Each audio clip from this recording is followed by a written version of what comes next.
Good evening everyone, स्वागत है आपका पेट्स ऑन यूट्यूब चैनल में।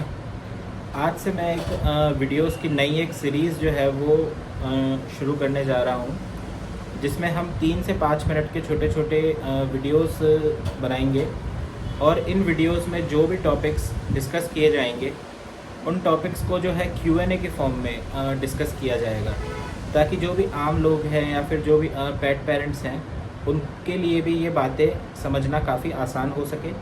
साथ ही साथ ये वीडियोस जो है प्रैक्टिसिंग वर्ड्स और जो भी बडिंग वर्ड्स हैं उनके लिए भी काफ़ी हेल्पफुल होने वाला है। इस सीरीज़ के पहले वीडियो का टॉपिक होने वाला है रेबीज़।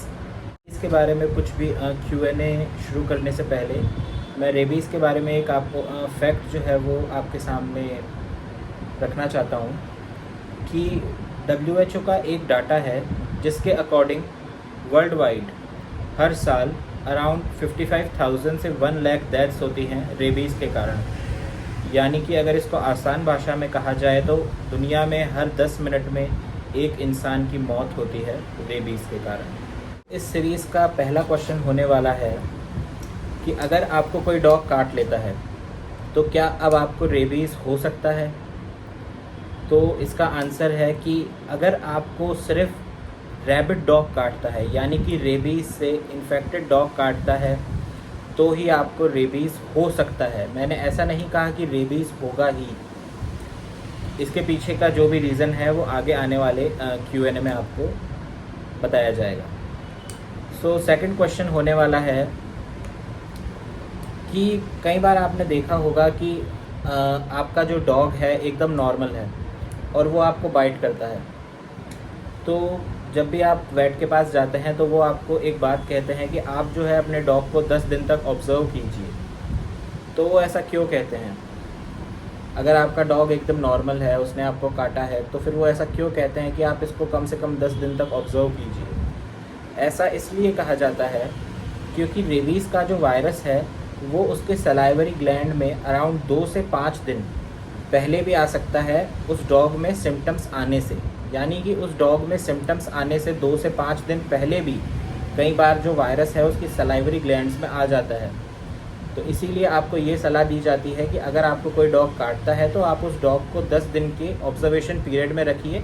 भले ही वो डॉग एकदम नॉर्मल था, वो किसी भी तरह की जिसे आम भाषा में कहा जाता है कि मुझे पागल कुत्ते ने काट लिया, वैसा मतलब कोई भी उसमें नर्वस साइंस नहीं है, पागलपन के लक्षण नहीं हैं, फिर भी वो आपको काट लेता है, तो आपको कम से कम उसको 10 दिन के ऑब्जर्वेशन पीरियड में रखना चाहिए, क्योंकि जो वायरस है वो 2 से 5 दिन पहले भी उसके सलाइवरी ग्लैंड्स में आ सकता है, उसके सिम्टम्स आने से पहले भी।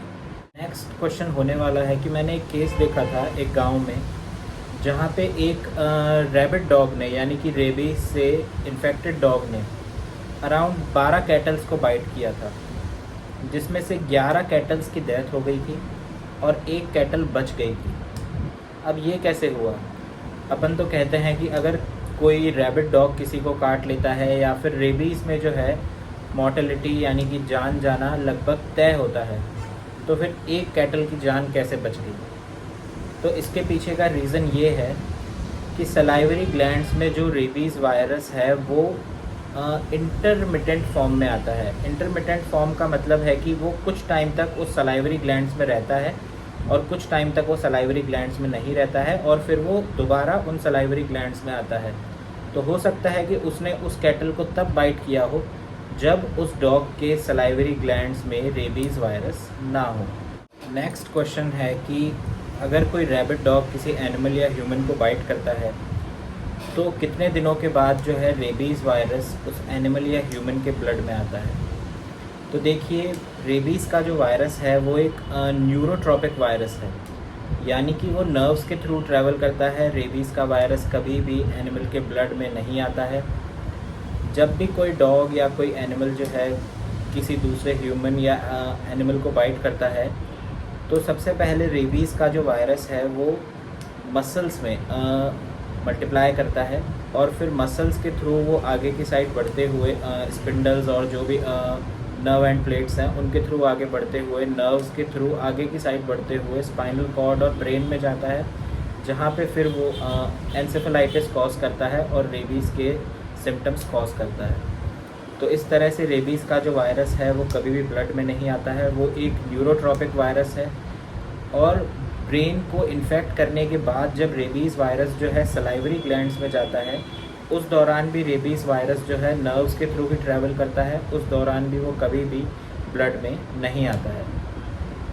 एक पॉइंट ये भी है कि जब भी कोई रैबिट डॉग अगर आपको काट ले तो जल्द से जल्द आप जो है वैक्सीनेशन करवाएं, क्योंकि अगर जब तक रेबीज़ का वायरस जो है मसल्स में है, मल्टीप्लाई कर रहा है, तब तक अगर आप जो है पोस्ट बाइट वैक्सीनेशन करवा लेते हैं या फिर जो भी प्रिकॉशनरी मेजर्स है वो कर लेते हैं, तो उस दौरान वो सारे प्रिकॉशनरी मेजर्स काम करते हैं। लेकिन एक बार अगर रेबीज़ का वायरस नर्व्स में एंटर कर गया तो फिर वो सारे प्रिकॉशनरी मेजर्स भी काम नहीं कर सकते हैं।